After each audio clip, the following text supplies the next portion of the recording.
And I'm afraid that is all I know. A fleet sailing south past Port Isolde. Most intriguing.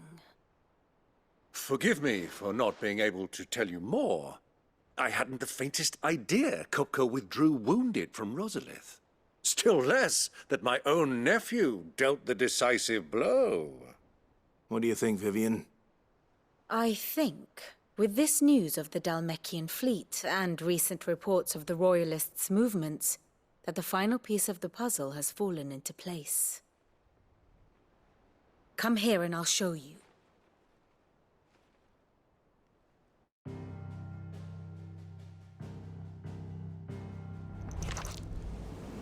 It is known that Kupka's forces entered Rosaria via its unguarded coast.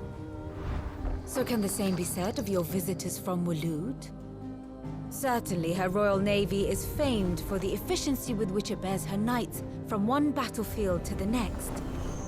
And in the Einherjar, or Black Galleon, she boasts a vessel nigh as swift and every bit as feared as the kingdom's legendary cavalry. A fitting flagship for a land apart, her naval presence being crucial to her ambitions beyond Ash. Yes, it seems safe to assume that the Royalists did indeed enter Rosaria from the sea.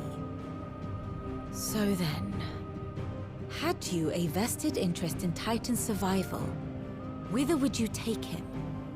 Why, home to Drake's Fang, a place rich enough in ether to conjure the magics needed to mend his hurts. But would that not entail an arduous voyage around the southern cape? Let us say that the Royalists did put ashore with a mind to spirit Kupka away from under your very nose. Could that truly have been their plan for him?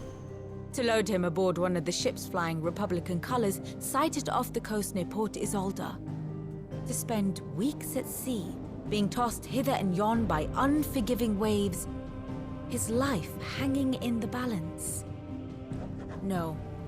The journey would mean Titan's death, and Kupka's faithful creatures would not allow it. So what then was the plan of our Waloed friends? Reports suggest they made not for the coast, but for the desert. And by cutting through the Velkroy, a party traveling light would have Titan back in his bed days before a galley could lurch into port. To wit, it was the Royalists, not the Republicans, who effected Hugo Kupka's safe retreat. I would stake your life on it.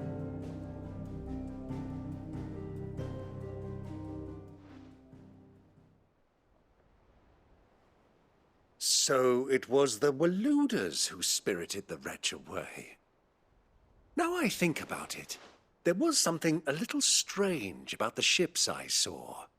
The men seemed almost crestfallen, as if in mourning, as if they believed, or were made to believe, that their master was dead. You have a keen mind, Lord Rosfield. And you have your answer. To find Kupka, you have merely to follow the Royalist trail across the Velkroy. It may well have gone cold by now, but as they say in the Republic, all roads lead to Drake's Fang.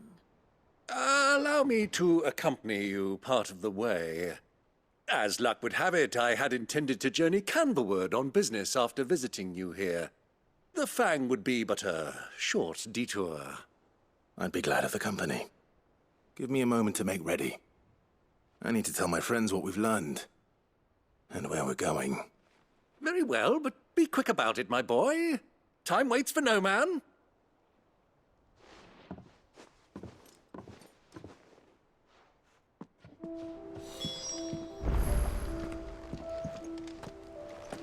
Mid's finished outfitting her little... Otto, Kupka's at Drake's Fang. I'll be leaving before sunset. You're not going in there alone, are you? Don't worry. I'm not going there to destroy the Mother Crystal. All I'm after is Kupka's head. I won't risk any more than I have to. I promise. The lands around the Fang are all Kupka's personal fiefdom. You have any trouble on the way, you ask for Rosina Dalamil. Some call her the Desert Hare. Who is she? An old associate of Sid's. and only Sid's. All I know is the name, and that they used to meet at the Dhalmekia Inn. We've heard nothing from her since he died. But I'm thinking maybe the new Sid might be able to bring her back into the fold. Thanks. I'll keep that in mind. So, what about your uncle? I mean, he's welcome to stay, but... Don't look so worried. He'll be coming with me. Thank fuck for that. Gav, Otto, I'm leaving you two in charge. You can count on us.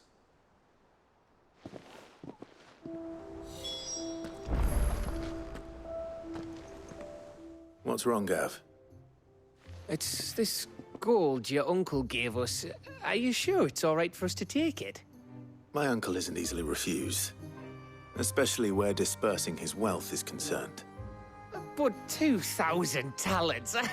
I don't even know how much that is in Gil. It's the price of a quayside mansion in the Crystalline Dominion. He sold one to fund our endeavor. He was hoping to part with it anyway, what with war brewing in the region. And, luckily for him, a Sambraquois noble was willing to pay over the odds for a foothold in the Holy Emperor's neighborhood. But still, 2,000 talents? I mean, is it normal for nobles to give away that kind of money?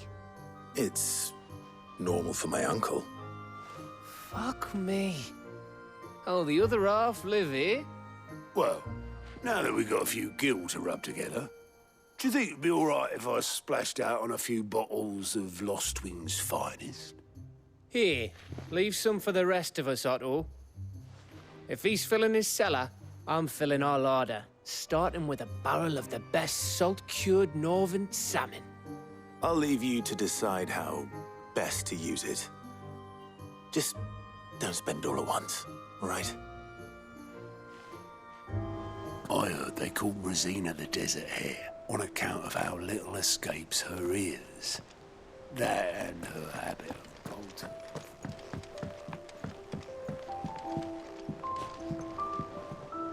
All right, Uncle. I'm ready to depart. Shall we? We shall. Come, let us away to adventure.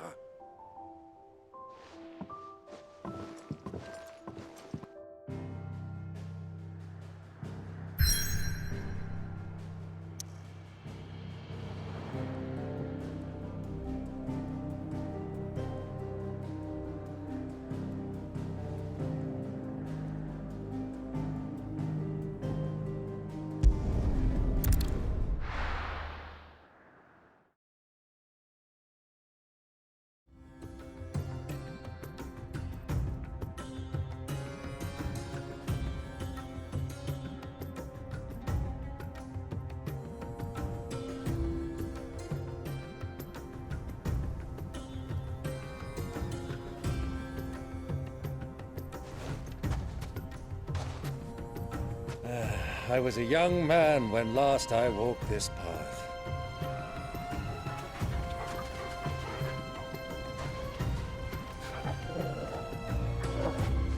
There's an old trading post not far from here. The road to Drake's Fang leads through it.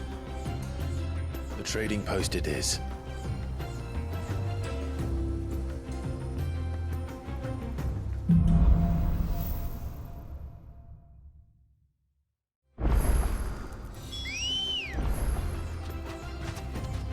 Come on.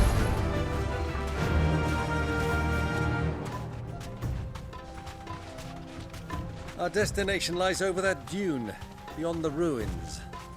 Mark them well, Clive. It's all too easy to lose one's bearings in the sands.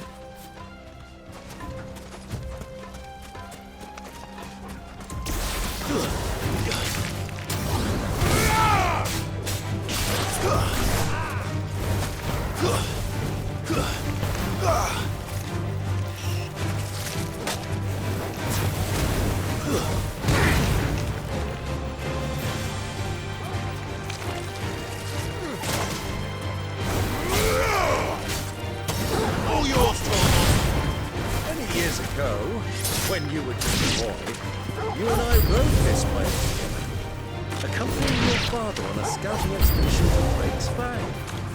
He let me come with you. I'm not surprised you don't remember. It was just before Joshua was born. You were so eager to be there when your brother arrived that you whipped your chocobo too hard on the journey home and fell from the saddle. I shall never forget how Elwyn fussed over you as you sat in the sand, falling apart.